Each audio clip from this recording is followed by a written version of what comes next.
Benvenuti, benvenuti da Mimo Vita. Come le immagini vi stanno mostrando, quest'oggi vi parleremo da una terra straordinaria, aspra e limpida, antica e nuova, pregna di saperi e sapori. Al centro della puntata di Green Telling di questa settimana, l'olio calabrese, preziosa eccellenza di questa regione che sta rinascendo proprio grazie alla sua terra, la forza della sua storia. Cominciamo allora il nostro viaggio, lo faremo partendo dalla parte centrale della regione, dalla Lamezia. Non dimenticate il nostro sito greentelling.com. Sigla.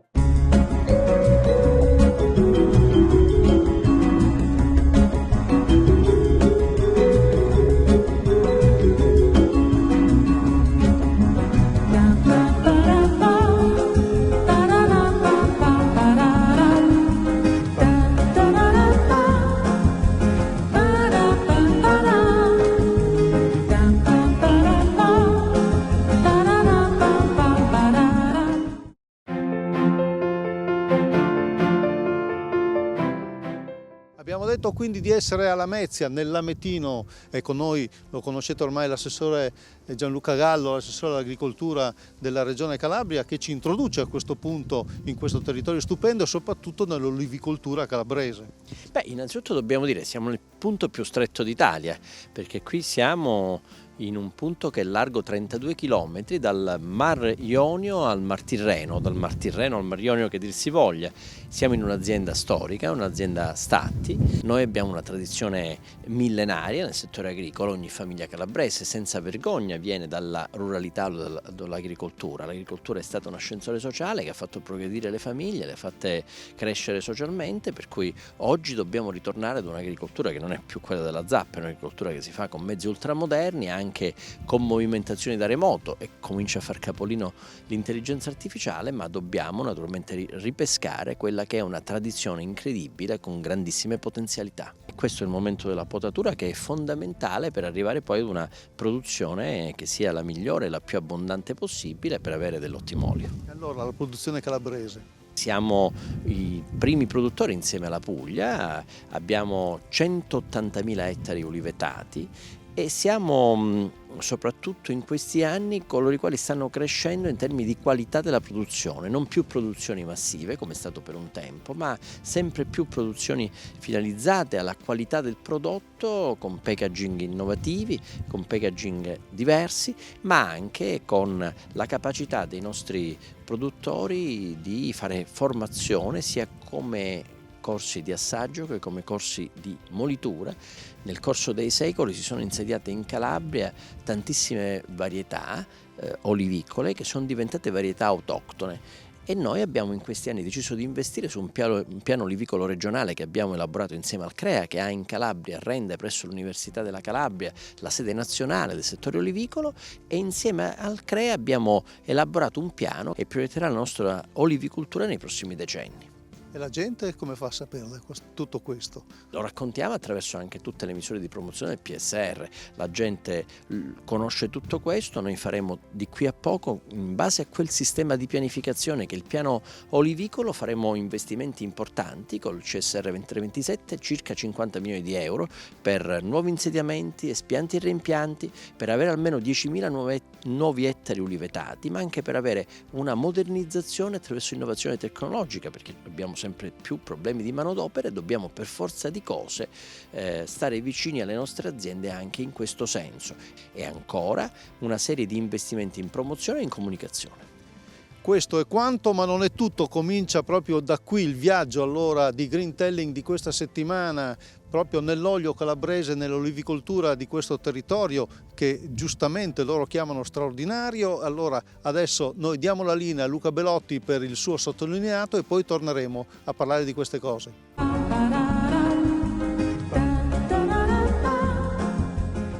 Ciao Mimmo, so che sei in Calabria, un po' ti invidio. E oggi vorrei porre l'attenzione sulla centralità dell'agricoltura per il Sud Italia.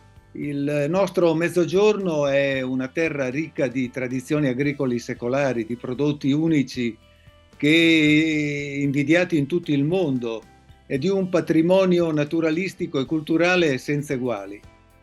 Pensiamo alle eccellenze della nostra terra, gli agrumi di Sicilia e della Calabria, i vini della Campania e della Basilicata, non solo prodotti agroalimentari, sono ambasciatori della nostra identità, capaci di attrarre visitatori e raccontare la storia di un territorio attraverso il gusto, attraverso la cultura, attraverso la tradizione.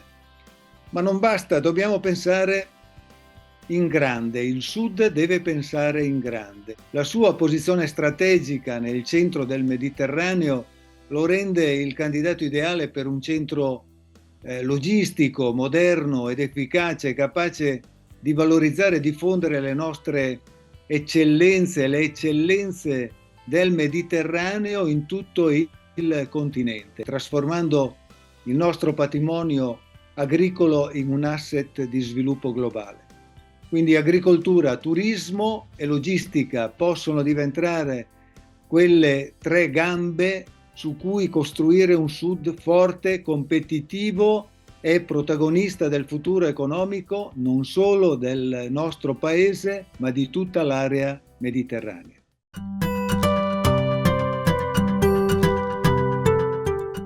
Grazie Zucca Belotti. Noi riprendiamo la linea qui dalla Lamezia, dall'azienda Statti, un'azienda importante, un'azienda storica, vero Antonio? Sì, storica perché come ben vedi dal nostro marchio dal 1784, quindi non è un marchio messo a caso, ma è il marchio appunto di avvio di questa nuova trasformazione agricola che avvenne già secoli fa. Un'azienda multifunzionale. Un'azienda multifunzionale, olivicoltura, viticoltura, zootecnia, seminativi, agrumi, energia, quindi variegata nel suo genere. Quanti ettari ad olivo? Ad olivo sono 300 ettari. A vino? Vino sono 70 ettari. E poi avete vacche? Poi abbiamo allevamento, quindi zootecnico di Brunalpine e Frisona. E poi dopo anche seminativi. Abbiamo i seminativi per appunto l'approvvigionamento dell'alimentazione della parte zootecnica. Siamo in area DOP Lamezia, quindi già questo è una garanzia per il consumatore. Abbiamo una raccolta totalmente meccanizzata che ci consente di trasferire le olive dalla pianta al frantoio nel giro di pochi minuti. Le tecniche di molitura del frantoio con temperature controllate e macchine all'avanguardia consentono di ottenere dei risultati assai importanti. La nostra cultivar prevalente è la Carolea. Abbiamo però produzioni in areali diversi, per cui li dividiamo in base agli areali di produzione e alle epoche di raccolta. Grazie allora ad Alberto Statti che con suo fratello Antonio porta avanti questa storica azienda. Adesso noi continuiamo a parlare di olio e vediamo allora una scheda sull'olio calabrese.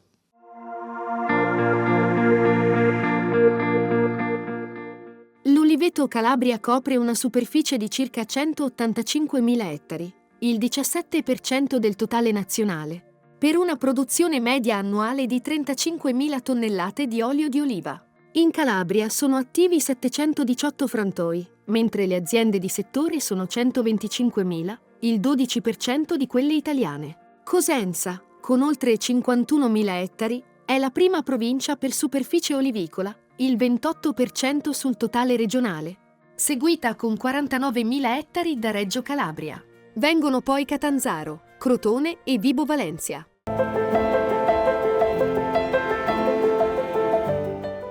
Sono questi allora i numeri dell'olio calabrese, ma nel frattempo noi ci siamo spostati, siamo venuti a Tiriolo, siamo nel paese dei due mari. E quindi Lucia è qui per spiegarci esattamente questa azienda che è anche pluripremiata, vero?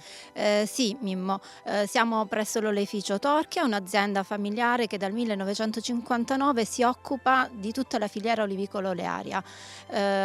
Coltiviamo 3 varietà, la Carolea, la Carotina e la Nocellara, per un totale di ettari intorno a 150. Però abbiamo detto premi, tanti premi. Abbiamo vinto in diverse edizioni l'Ercole Olivario, anche la menzione per l'oleoturismo, perché vedi Mimmo, in quest'area svolgiamo diverse attività di oleoturismo che è un modo per noi per comunicare quello che è l'olivicoltura, non solo olio ma anche territorio, storia, cultura. E poi in quest'area facciamo diverse attività con le scuole, perché siamo anche fattoria didattica, e delle attività di formazione e di divulgazione, perché siamo ormai impegnati da molti anni in attività di promozione della cultura dell'olio extravergine e di qualità. Pino Torchia, ma come garantite allora questa qualità? La qualità la iniziamo a dare intanto in campo per vedere il frutto, che sia un frutto integro, poi lo trasportiamo in azienda, in frantoio e iniziamo a seguire tutta la filiera. Cerchiamo di essere più presenti in campo per quanto riguarda la produzione dell'olivo in sé. Poi nel frantoio cerchiamo di tutte le fasi della produzione di seguirle passo passo, in modo che riusciamo ad ottenere un olio di alta qualità. Voi fate un blend? Sì, facciamo pure un blend di coratina, nocellare e carolea.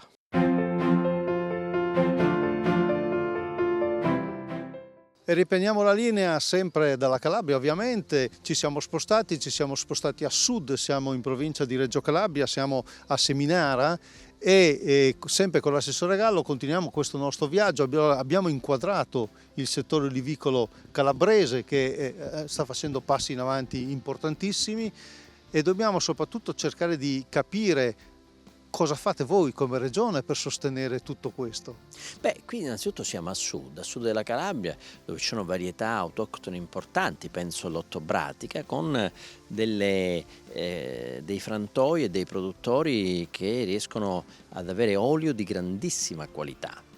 È chiaro che noi dobbiamo stare vicino ai nostri olivicoltori. In questi anni abbiamo investito per esempio sul biologico, perché siamo la prima regione d'Italia per superficie agricola utilizzata biologica e finanziamo 70.000 ettari olivetati biologici con grandissime produzioni di olio biologico, IGP Calabria, perché abbiamo anche un riconoscimento per l'IGP Calabria. Tutto questo va sostenuto attraverso investimenti sul biologico quando si tratta di misure agroclimatiche e ambientali, ma anche attraverso misure per investimento. Abbiamo elaborato insieme al CREA, che ha sede proprio qui in Calabria, a Rende, presso l'Università della Calabria, per il settore olivicolo, un piano olivicolo regionale che si armonizzerà col piano olivicolo nazionale. E in seguito a questo sistema di pianificazione faremo degli investimenti importantissimi, espianti e rimpianti, nuovi impianti, con sostegno anche alla meccanizzazione di specialità, perché questa meccanizzazione innovativa è per noi importante sia per la tutela della sicurezza del lavoro, sul lavoro, ma anche per fare in modo di sopperire alla mancanza di manodopera. Tutto questo, Assessore, è importante anche per la Calabria intera. L'agricoltura è l'elemento principale della nostra economia. Noi abbiamo un PIL agricolo che è superiore al PIL delle altre regioni in termini percentuali e poiché noi abbiamo una grande tradizione rurale della quale dobbiamo essere orgogliosi, della quale dobbiamo essere consapevoli, perché la nostra regione conferisce al Paese Italia il primato assoluto nel mondo per la biodiversità, perché la biodiversità della nostra regione è una biodiversità straordinaria ed esemplare e tutto questo naturalmente va recuperato. Noi dovremmo venerare l'ulivo come pianta sacra, e sono aziende come queste che riescono ad avere ottimi risultati attraverso la produzione agricola e la produzione di olio, ma dobbiamo sicuramente recuperare questo orgoglio in senso complessivo e dobbiamo riavvicinare tanti giovani non all'agricoltura della terra, ma ad un'agricoltura innovativa e moderna, e noi lo vogliamo fare attraverso anche l'innovazione tecnologica e scientifica. Il viaggio di Greentelling continua.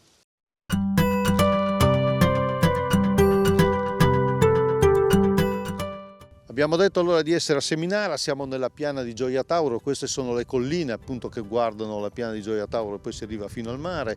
Con noi Consuelo Garzo, una delle 3 sorelle Garzo che hanno in qualche maniera, come posso dire, rivoluzionato questo bellissimo oliveto. Sì, abbiamo fatto una potatura di riforma ormai più di 15 anni fa, finalizzata a migliorare e sicuramente rendere più agevole la raccolta, a migliorare la salubrità della pianta, perché abbiamo avuto sin da quando ci siamo insediate in azienda l'obiettivo di fare da queste olive un grande prodotto e quindi altissima qualità. Allora, voi siete appunto pluripremiate anche voi, avete un frantoio, quindi siete frantoiani, siete partiti da lì, una quarantina di ettari totali, però dobbiamo parlare di questa pianta, nel senso che i vari territori della Calabria sono, come posso dire, costellati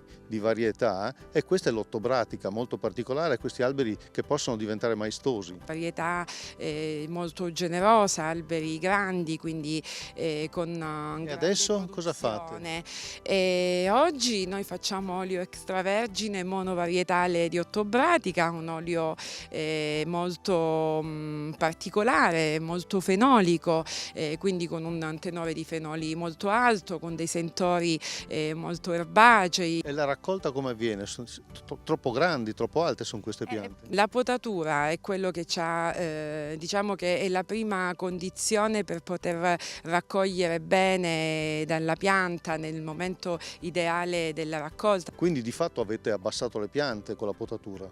Sì, questa è stata una prima operazione che abbiamo fatto ormai quasi 20 anni fa, e poi in frantoio appunto dobbiamo riuscire ad ottenere il massimo. Bene, allora grazie a Consuelo, grazie a Consuelo Garzo. Continuiamo il nostro viaggio in Calabria e andiamo a San Giorgio, ovvero a San Giorgio Morgeto.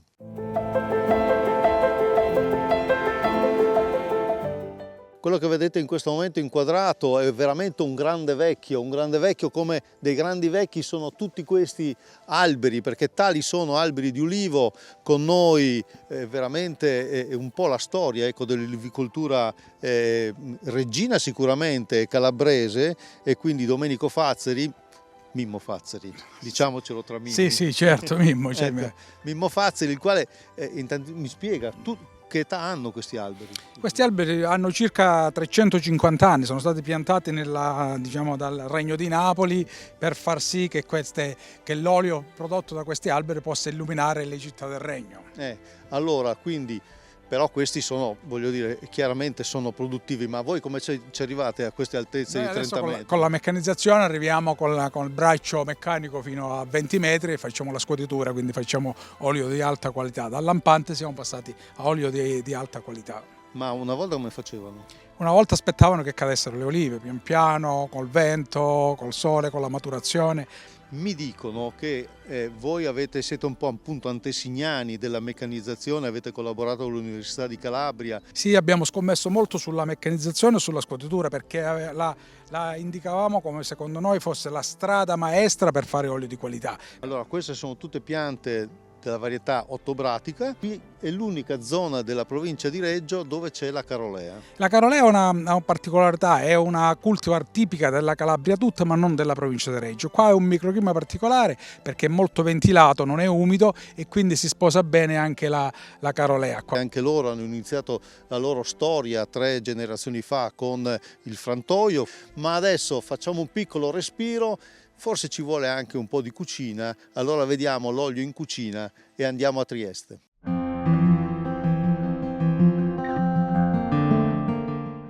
Armando Codispoti, chef qui a parlare di olio e a parlare ovviamente di cucina. A questo punto cucina contaminata. Tu stesso sei una contaminazione. Esatto, sì, più che altro è un riportare un po' quello che è anche la nostra terra vera e propria, la Calabria, che ha avuto visitatori, parliamo dagli arabi, aveva degli Emirati Arabi, ai greci, insomma. Quindi sia questa parte culinaria la ritrovi anche oggi in elementi, in spezie, che viaggiando anche nel Mediterraneo trovi. Mi hai presentato questo risotto con appunto riso calabrese e poi ovviamente verdure. Sì, le verdure hanno questo grandissimo potere, quindi oggi soprattutto l'attore principale è l'olio, quindi noi dobbiamo esaltare questa materia prima, il nostro oro verde, e le verdure secondo me sono l'accoppiata perfetta, anche perché consentono insieme al riso di avere un valore nutrizionale importante e le loro proteine cucinate nel riso non hanno la possibilità di evaporare, ma vengono assorbite dal riso stesso. Tu hai ristoranti un po' dappertutto, qual è la cucina che tu proponi? Ma diciamo che diversifico un po', anche per non perdere l'allenamento, direi, di mantenere un po' la tradizione. Altri sono un po' più sperimentali, un altro è stato fatto insomma a zona Franciacorta perché la bollicina era perfetta con questa evoluzione di contaminazione, un altro in Calabria, insomma. E quello di Bergamo che è un po' più tradizionale, dove è stata affiancata questa educazione calabrese, cucina calabrese un po' alla mentalità bergamasca. Sei in Calabria, dove ce l'hai? A Catanzaro.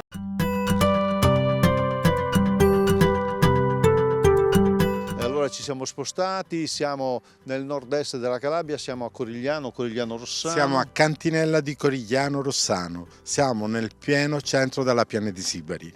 Siamo nella Magna Grecia. Il dolce di Rossano, la nostra pianta tipica, la nostra pianta che ha circa 3000 anni. Una storia lunga che si vede anche in questo frantoio. Sì, da 3 generazioni noi facciamo olio. Questo era il nostro vecchio frantoio di famiglia. E questo che vediamo? Questo che vediamo è la molazza, la tipica pietra per molire le olive. Qui usiamo praticamente un granito delle Alpi. Una volta giravano queste pietre attraverso degli asini o dei buoi. E adesso invece cosa si usa? L'innovazione ci ha consentito di utilizzare dei francitori che si suddividono in francitori a martelli o a coltelli o francitori a dischi. Noi abbiamo un'ultima innovazione, dopo questi francitori abbiamo un booster che non sono altro che delle gramole chiuse dove aspiriamo l'aria, quindi la pasta viene lavorata in sottovuoto e abbiamo una maggiore qualità perché in assenza di aria abbiamo maggiori polifenoli, una resa maggiore del prodotto e un olio straordinario perché viene un olio cremoso. Lavorate in biologico? Noi non solo lavoriamo in biologico, lo facciamo dal 1991. All'incirca nostro abbiamo sui 180 ettari, ma nella globalità come frantoio ci avviciniamo circa a 1000 ettari. Della dolce di Rossano, quindi la pianta tipica di questo territorio. Beh, è una pianta veramente molto antica. La qualità raccogliendo prima queste olive, perché non le raccogliamo più a novembre e dicembre, ma iniziamo il 3-4 di ottobre e il 3-4 di ottobre abbiamo fragranza, abbiamo profumi, abbiamo gusti eccezionali che viene da questa pianta che si chiama dolce di Rossano. Grazie ad Angelo Minisci, peraltro fa parte della comunità Rebresce, quindi una enclave interessante che diciamo che mantiene le tradizioni albanesi. Green Telling continua.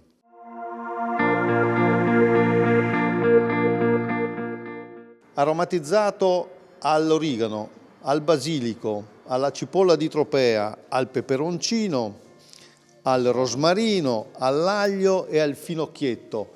Questi sono tutti gli oli di questa bella realtà a Frantoio. Siamo sempre a Corigliano Rossano, siamo con la famiglia Acri, la quale si è inventata questa idea di frantolio. Frantolio, sì. Come pure gli nomi degli aromatizzati, abbiamo fatto orolio, aranciolio, bergamolio, limolio, questi sono i nostri agrumi. Questo è per valorizzare al massimo la produzione olearia? Sì, valorizzare al massimo la produzione olearia e inoltre noi sono tutti prodotti nostri, questi che abbiamo nella nostra azienda, quindi non usiamo essenze, ma è solo prodotto naturale. Ecco, voi siete un frantoio storico, la quarta generazione? Sì, con i miei figli siamo alla quarta generazione. È iniziato mio nonno che era un reduce di guerra del 15-18. Noi moliamo la dolce di Rossano, che sono le nostre piante millenarie, che abbiamo, ci sono delle piante immense, e poi ammoliamo un po' tutte le cultivar. Viene apprezzata questa produzione, diciamo, affinata, così aromatizzata? Sì, molto devo dire. Poi noi abbiamo usato un packaging molto bello, devo dire. Per dire uno sfizio, noi usiamo gli agrumati sul gelato. Ma anche sul pane però. Anche sul pane, certo, anche sul pane. Come si chiama quel pane tondo su cui abbiamo messo l'olio? La classica pitta calabrese, la pitta. Si mette l'olio al peperoncino con un po' di origano sopra ed è una squisitezza. E allora con questa bellezza terminiamo qui, però ovviamente il nostro viaggio in Calabria continua.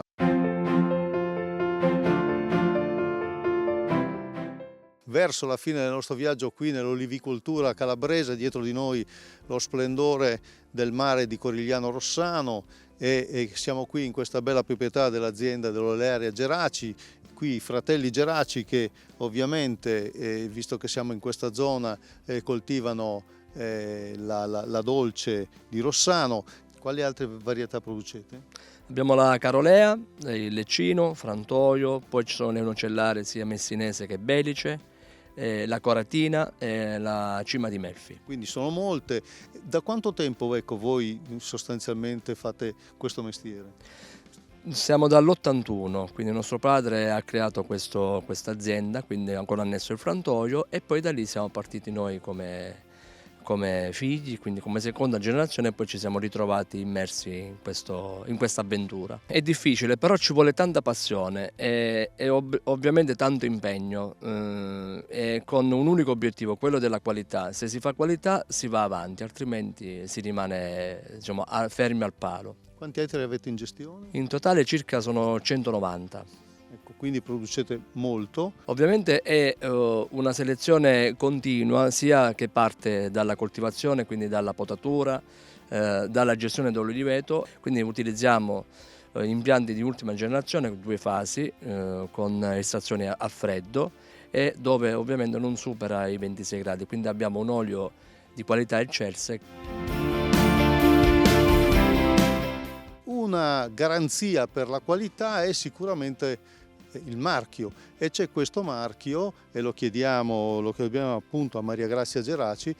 Sì, il marchio IGP Calabria, che rappresenta l'olio certificato del nostro territorio, della regione.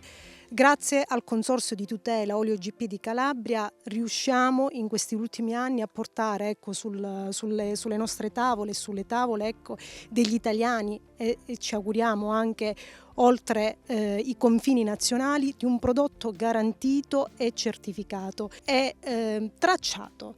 Abbiamo anche il collarino anticontraffazione che è stato fatto insieme al Poligrafico Zecca dello Stato, che soprattutto dobbiamo essere sinceri, grazie anche al Consorzio, grazie anche alla Regione Calabria, che si stanno impegnando in politiche, in strumenti di valorizzazione del nostro prodotto, la Calabria ha fatto passi da gigante.